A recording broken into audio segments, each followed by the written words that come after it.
नमस्कार बंधुरा मीनाक्षी किचेने आपनादेर स्वागत। आजकेर रेसिपि हलो नारकेलेर दूध दिए चिंगड़ी माछेर मालाइकारी।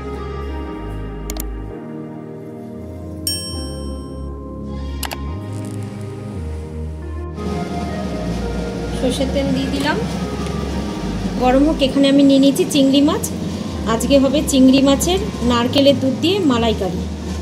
এই যে চিংড়ি তেল গরম হয়ে গেছে, তেলের মধ্যে আমি নুন আর হলুদ দিয়ে দিলাম।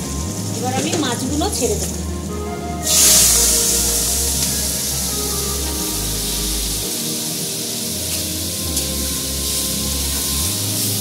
মাছগুলো ভালো করে ভেজে নেব।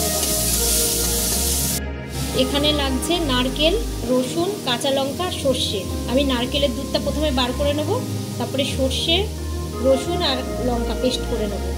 নারকেলটা আমি আগে দিয়ে দিচ্ছি। নারকেলটা পেস্ট করা হয়ে গেছে, এই যে এটাকে এবার আমি ছেঁকে নেব।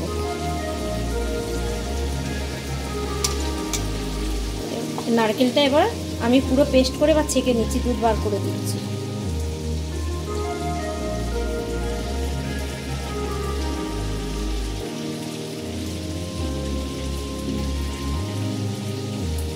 এবার আমি এগুলো পেস্ট করে নিচ্ছি। সর্ষে, রসুন, কাঁচা লঙ্কা আমি পেস্ট করে নিচ্ছি নারকেলের বাটির মধ্যে।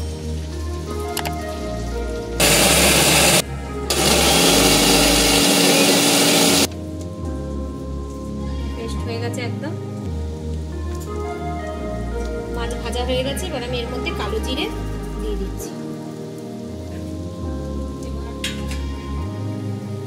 এবার এর মধ্যে এই পেস্টটা যে করে রেখেছি, পেস্টটা এবার আমি দিয়ে দিচ্ছি।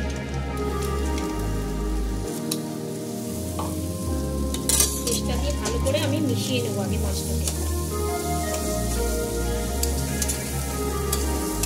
এবার তখন হাফ চামচেরও কম নুন দিয়েছি, এখন নুন দিলাম, হলুদ দিলাম, হালকা হাফ চামচের কম লঙ্কার গুঁড়ো দিলাম, ধনের গুঁড়ো দিলাম, জিরে দেব না। এবার ভালো করে আমি কষিয়ে নেব।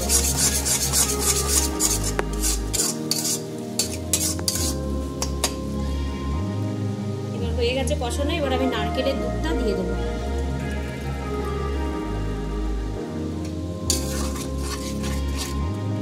এবার 1 চামচ চিনি দিয়ে দিলাম, যে যেরকম ঝাল খায়।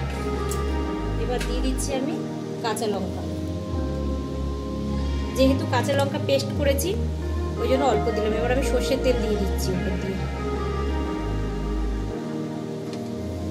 এবার আমি 5 মিনিট ঢাকা দিয়ে দিচ্ছি। 5 মিনিট হয়ে গেছে, চিংড়ি মাছ সেদ্ধ হয়ে গেছে। তো নারকেলের দুধ দিয়ে চিংড়ি মাছের মালাইকারি রেডি। আমি এবার সার্ভ করব। তো বন্ধুরা, আপনারা চিংড়ি মাছের মালাইকারি কেমন করে করলাম আপনারা দেখলেন। এরকম করে নারকেলের দুধ দিয়ে করবেন, খুব ভালো লাগবে। সর্ষে নারকেলের দুধ দিয়ে করবেন। অবশ্যই ভালো লাগলে লাইক, শেয়ার, সাবস্ক্রাইব করে দেবেন, একটু শেয়ার করবেন। Thank you.